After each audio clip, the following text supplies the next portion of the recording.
cars on the lead lap. There you see them, Elliott, Petty, and Tim Richmond. We've got Terry Labonte and Darrell Waltrip on the inside, 1 lap down in 4th and 5th position.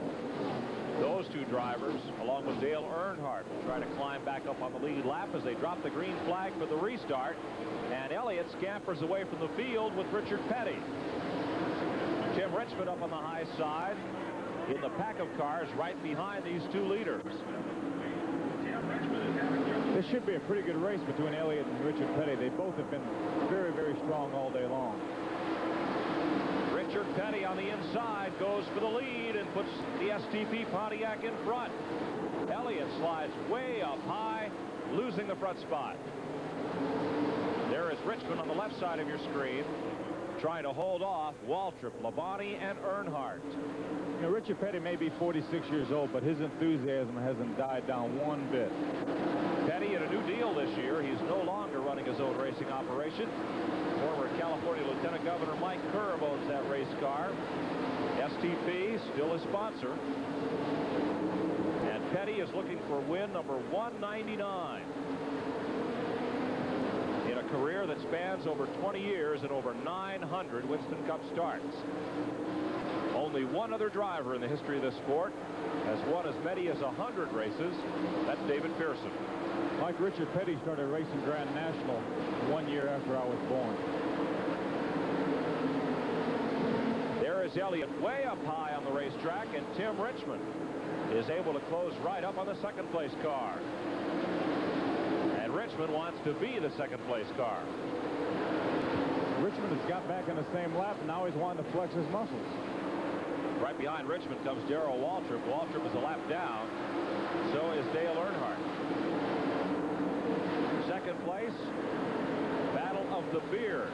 The more those two cars battle, the more it enables Richard to open up the gap between first and second.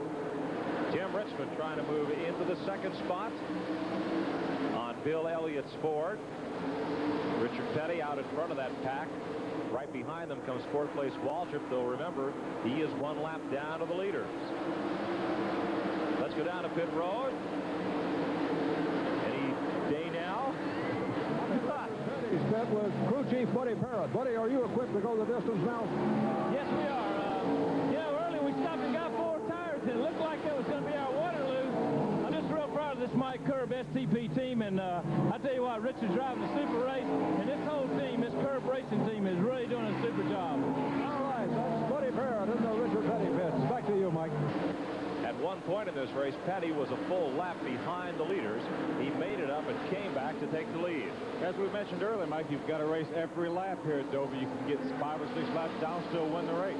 It's happened. Richard Petty himself did it several years ago. You're watching the second place race. On the left side of your screen is Tim Richmond of the old Milwaukee Pontiac. Behind him, the Coors Ford of Bill Elliott. And there you see in the front straightaway the lead that Richard Petty has built up on the field. Petty's car is glued right to the bottom of the racetrack. It really is working well. It looks like the best car on the racetrack right now. Harry Gant dominated much of this race, led the most laps, but he's gone to the garage area.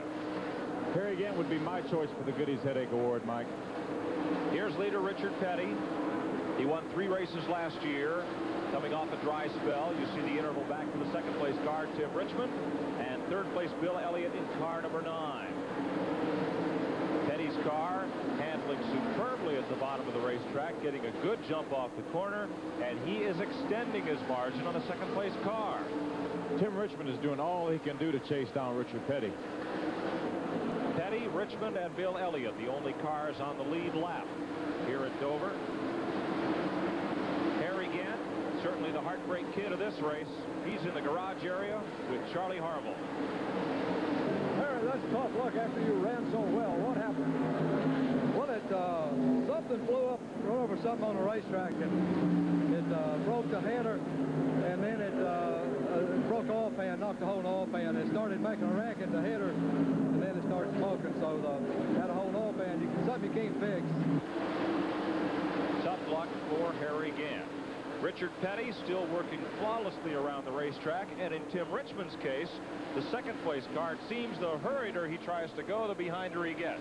That's very true, Mike, especially at Dover. You go into the corner too hard, your car slides up the racetrack and you lose ground. Dale Earnhardt said in pre-race, this track looks like a mile around the inside and 2 miles around the outside. It's so wide. Very wide racetrack. Earnhardt runs a lap down along with Darrell Waltrip and Terry Labonte in 4th, 5th, and 6th positions. Bill Elliott is remaining the same distance behind Tim Richmond, but they have both closed dramatically the gap between Richard Petty, the leader, and themselves. There is Richmond's car. Again, he's back down at the bottom of the racetrack. He tried the high groove. It didn't work for him, and he is running down the leader. Trouble up in the turn. That's Bobby Hillin Jr. has just hit the wall, turn 1. And he smacked it a ton. Look at the left side of that car. Now it's pushed way over to the right side, and we're under caution once again. Here's a replay. Bobby looked like he just lost it going in the corner of the car, turned around, backed in the wall with the left rear.